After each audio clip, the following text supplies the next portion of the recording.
దేశవ్యాప్తంగా హిందువులని చైతన్యపరిచేటటువంటి అంశం లేదా హిందువులకు ఒక పాఠం లాంటిది వినాయక చవితి ఉత్సవాలకు సంబంధించినటువంటి అంశం.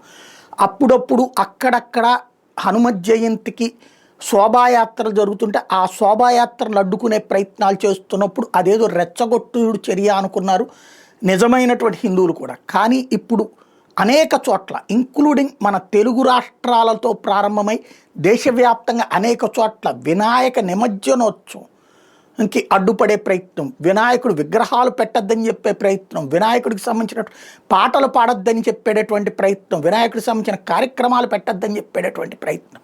ఇది ఇతర మతాల్లో జరుగుతుందా? క్రిస్మస్ అప్పుడు ఎవరైనా సరే డీజేలు పెట్టద్దు, పాటలు పెట్టద్దు, లేకపోతే ఆ ప్రార్థనలు పెద్ద ఎత్తున మైకుల్లో పెట్టద్దని ఎవరైనా చెప్తున్నారా? సువార్త సభలు అలాగే అక్కడ పెట్టేటటువంటి పాటలు ఎంత మ్యూజిక్ డెసిబుల్స్ సౌండ్స్తో ఉంటుంది. అది ఏ పోలీస్ డిపార్ట్మెంట్ అయినా లేకపోతే ఏ ప్రభుత్వ అధికార యంత్రాంగమైనా ఆపే ప్రయత్నం చేస్తుందా? తప్పంటుందా? లేదా మసీదుల దగ్గర రోజు జరిగేటటువంటి మైకులలో జరిగేటటువంటి ప్రార్థనలు ఎవరైనా తప్పడుతున్నారు?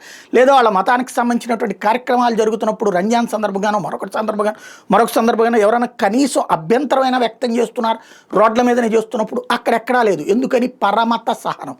అంటే పరమత సహనం ఉన్నప్పుడు స్వమత సహనం మాత్రం ఉండదా?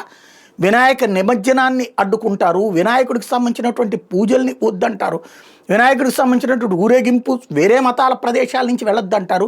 అదే క్రైస్తవులకు సంబంధించిన ముస్లింలు దానికి సంబంధించి అయితే కనుక హిందువుల మీద నుంచి వెళ్ళొచ్చు అంటారు. ఇది ఎక్కడ ధోరణి? అంటే భారతదేశంలో హిందువే మైనార్టీ అవుతున్నాడా? హిందువే ఆంక్షలకు గురవుతున్నాడా? హిందువే దాడులకు గురవుతున్నాడా? హిందువే ఇబ్బంది పడాల్సి వస్తున్నటువంటి పరిస్థితి, కేసులు పెట్టించుకోవాల్సి వస్తుంది, రాళ్ళదాడులు చేయించుకోవాల్సి వస్తుంది. ఏంటిది? ఇప్పటికైనా చైతన్యవంతుడు కాకపోతే హిందువు చాలా పెద్ద ప్రమాదంలో పడతాడు.